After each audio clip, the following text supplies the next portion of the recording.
Jangan lupa untuk subscribe YouTube channel Metro TV News dan nyalakan notifikasinya.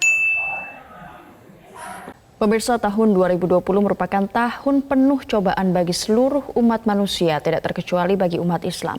Pandemi COVID-19 membuat seluruh umat Islam melaksanakan Idul Fitri dan juga Idul Adha dengan cara yang baru.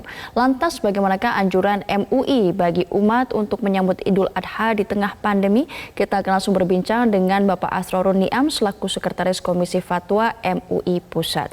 Selamat pagi, Pak Asrorun. Selamat pagi, Mbak Jem. Gimana kabar, Mbak? Ya. Tahun ini sangat spesial. Kalau Idul Fitri kemarin dirayakan atau dilaksanakan juga di tengah pandemi, kini giliran Idul Adha yang dilaksanakan di tengah pandemi. Seperti apa pelaksanaannya yang telah diatur oleh MUI sendiri kali ini? Ya, terima kasih. Sekarang secara umum di mayoritas daerah di Indonesia sudah menerapkan adaptasi kebiasaan baru dengan memungkinkan aktivitas publik tetapi tetap dengan pembatasan-pembatasan. Maka di dalam konteks beribadah pun juga menyesuaikan dengan kondisi adaptasi terhadap kebiasaan baru tersebut.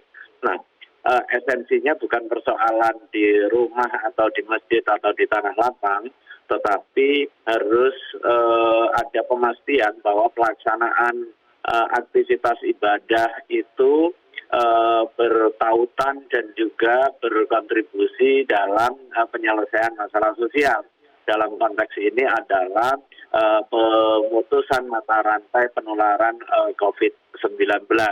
Saya kira itu esensinya ya, bukan persoalan dilaksanakan di rumah atau di masjid. Nah, untuk itulah kemudian Majelis Ulama Indonesia secara khusus melakukan pembahasan hingga penetapan fatwa nomor 36 tahun 2020 tentang penyelenggaraan sholat Idul Adha dan juga penyembelihan hewan kurban guna dijadikan pedoman.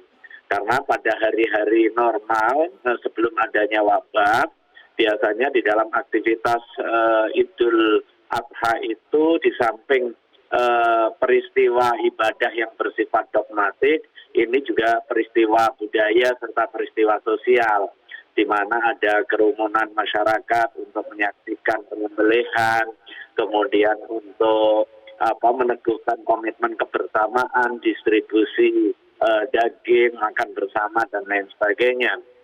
Maka di tengah kondisi COVID-19 yang belum sepenuhnya terkendali, perlu ada pemastian jalannya protokol kesehatan. Di satu sisi kita memastikan jalannya aktivitas ibadah itu tetap khidmat, tetap semarak, tetap terwujud syiar min sya'airil Islam, tetapi pada satu tarikan nafas harus memiliki komitmen pencegahan potensi penularan COVID-19.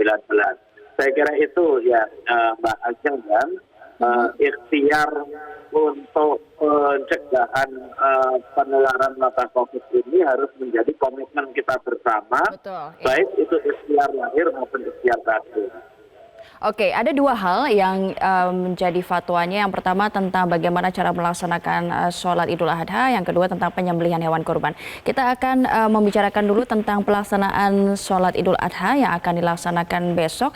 Nah, ini ada zona merah, zona hijau. Sudah jelas zona merah itu harus dilakukan di rumah, sedangkan zona hijau bisa dengan ketentuan-ketentuan protokol kesehatan. Nah, pengawasannya masing-masing seperti apa nantinya?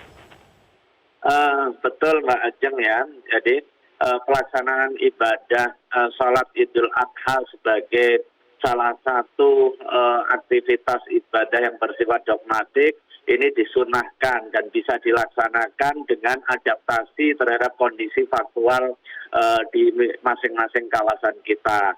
Ketika ada satu kawasan yang tren angka penularannya terus meninggi dan kemudian diikuti oleh public policy untuk pencegahan terjadinya kerumunan secara total, maka ibadah pun bisa dilaksanakan di kediaman masing-masing semata untuk kepentingan kontribusi pencegahan COVID-19.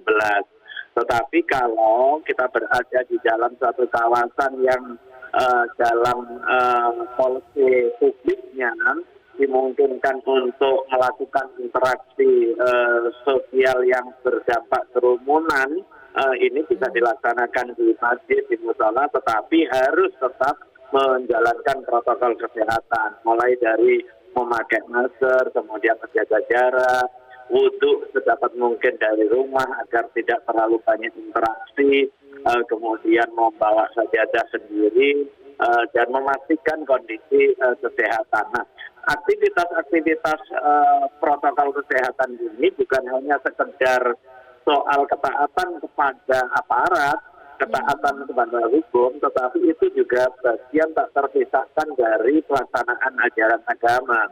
Makanya Mbak Ajeng, aktivitas penjagaan protokol kesehatan di dalam konteks kesehatan masyarakat ini harus dilaksanakan secara masif, simultan, dan juga bersamaan serta berkelanjutan.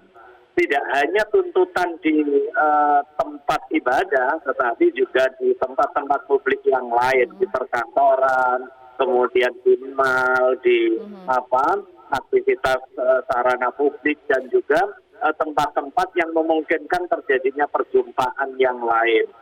Kontrol ketat terhadap jalannya protokol kesehatan ini menjadi komitmen kita bersama. Nggak bisa hanya satu pihak sementara yang lain abe. Ya, poin yang sangat baik Pak Asrorun. Anggaplah pelaksanaan protokol kesehatan itu sebagai bagian dari ibadah. Jadi kita harus benar-benar peka sendiri. Nah, sekarang kalau pelaksanaan penyembelihan ini harus dilakukan di rumah sembelih hewan. Nah, ada yang mengatakan bahwa bisa diganti dengan sedekah. Apakah hukumnya seperti itu sebenarnya? Ya, terima kasih ya. Jadi peranata keagamaan Islam itu bisa didayagunakan secara optimal untuk kepentingan sosial problem solving ya, penyelesaian masalah sosial kontemporer. Termasuk di dalamnya adalah penyelesaian masalah COVID dan juga residu yang ditimbulkan. Residu masalah COVID ini kan tidak hanya persoalan kesehatan, tetapi juga persoalan sosial dan juga persoalan ekonomi. Maka Majelis Ulama Indonesia juga telah menetapkan kehadiran peranata sosial keagamaan berupa zakat, infak, sedekah untuk kontribusi penanganan masalah sosial akibat COVID ini. Nah, khusus terkait dengan masalah kurban, karena ini sifatnya adalah dogma ibadah mahdhah, maka pelaksanaan ibadah kurban tidak bisa digantikan dengan uang. In case ada saudara-saudara kita di dekat kita memiliki kebutuhan yang mendesak pada kebutuhan pokoknya misalnya, maka kita bisa menggunakan instrumen keagamaan yang lain seperti sedekah dan juga infak. Ketika ada finansial kita terbatas antara infak dengan kurban, kita bisa melihat kondisi faktual mana yang lebih dibutuhkan dan juga lebih bermanfaat. Tetapi tidak di dalam serta-merta kita bilang saya kurban dengan uang, saya kurban dengan sembako, saya kurban dengan ayam misalnya. Tidak demikian, karena posisinya berdiri masing-masing.